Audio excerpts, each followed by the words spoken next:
on the rocks, that he is beatable, especially by someone like Sarah Palin. James, very good to talk to you, and hope to talk to you again as things progress. Thank you very much. Thank you. It was James Holman there from the Political website, and some few intriguing thoughts there on what Sarah Palin might be doing in the next few months. 6 o'clock news coming up, and I'll be back at 10. In the meantime, catch up with the weather again, and it's Louise. Hello, Louise. What do we have? Hi there, Hugh. It's been a windy day today in Scotland. It's also been a showery day out in the west. These showers all moving steadily east, and the winds across England and Wales will drop out. And at this time of year, that can only mean one thing. With the moisture around and light winds, yes, we're going to see some November fog forming.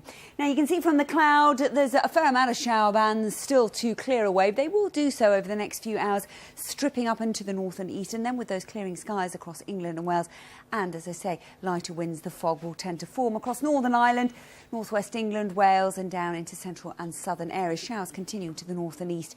A cold night to come, around 4 to 6 degrees generally. So we start off tomorrow morning then with this fog, some of it dense in places, slow to lift away. Hopefully most of it will clear away and we should get some sunshine coming through. Always along eastern England, staying rather grey and drizzly. A disappointing November afternoon to follow on. But certainly through central and southern areas, the fog should lift and you should get some sunny spells coming through, I suspect, around 10 degrees in the London area. There is a question mark as to whether some of that fog may linger across East Anglia. Then the feel of things will be disappointing, but let's keep our fingers crossed for 9 degrees in Norwich. A lot of cloud generally then to the east of the Pennines, running along that North Sea coast. Still a few sharp showers into the northeast of Scotland, but around 9 degrees for Glasgow and western areas of Scotland. You should get some brightness from time to time. Now for Northern Ireland, we're looking at a sunny afternoon, 8 degrees into Belfast.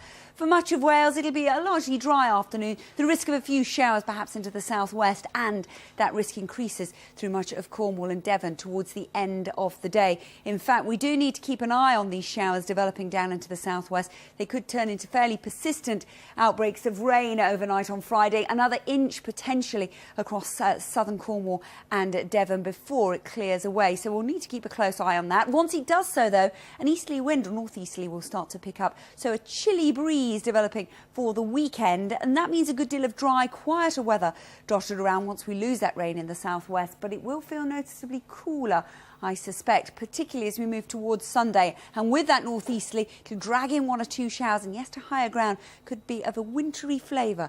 But highest values as we move towards Sunday, 6 to 8 degrees for the bulk of us. A chilly breeze, but largely fine and dry. So all in all, plenty happening with the weather for the weekend.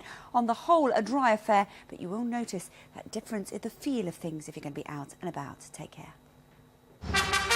A whole host of stars will be rocking their spots for Children in Need 2010, with live performances on the night from England, Wales, Scotland and Northern Ireland. Are we ready to get this party started?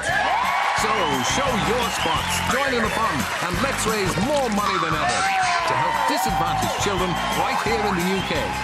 BBC Children in Need 2010, Friday at 7 on BBC One and BBC One HD.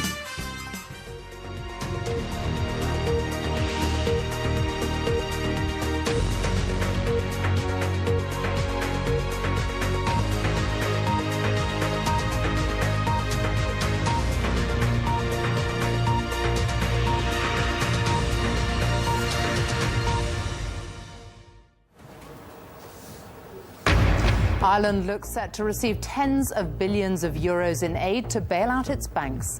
The Irish have been under increasing pressure to accept help to stabilise their economy, but the Irish Prime Minister says there's no agreement yet. We're looking at what the best options are, both for Ireland and for the euro area generally, and we want to be open and constructive with that engagement. A bailout would be a humiliation for a country which until recently was one of Europe's fastest growing economies.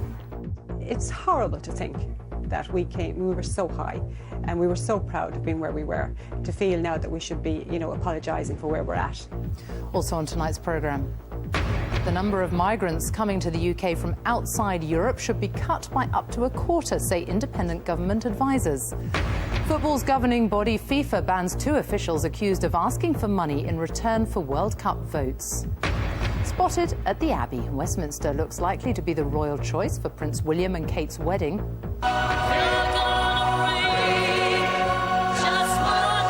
And And the singing sensation Susan Boyle hits new heights as her latest album makes music history. Later on the BBC News Channel, I'll have all this sport as Liverpool reveal that Steven Gerrard could be out of action for up to 4 weeks with a hamstring injury that he picked up playing for England last night.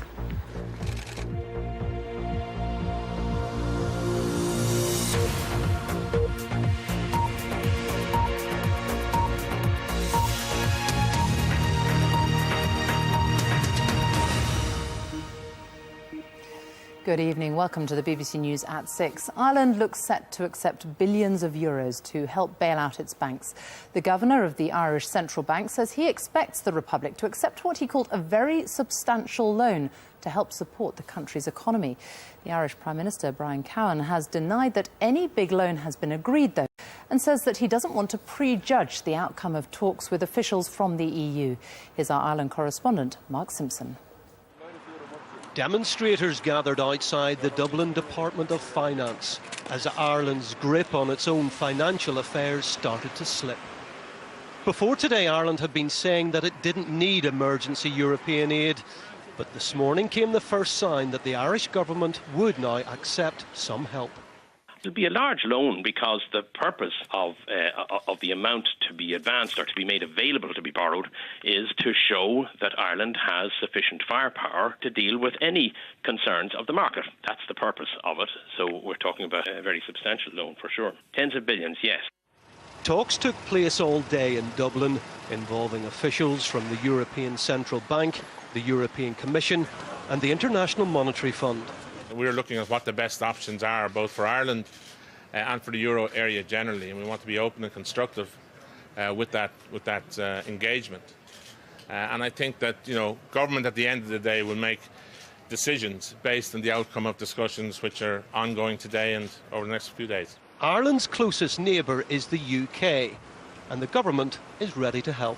Our banks are very connected to the Irish banks. We have an interest in not just the Eurozone being a success, we have an interest in Ireland being a success.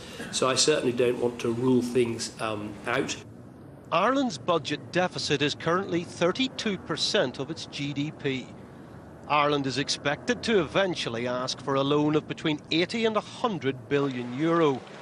The interest rate is expected to be around 5%, well below the current bond market rate.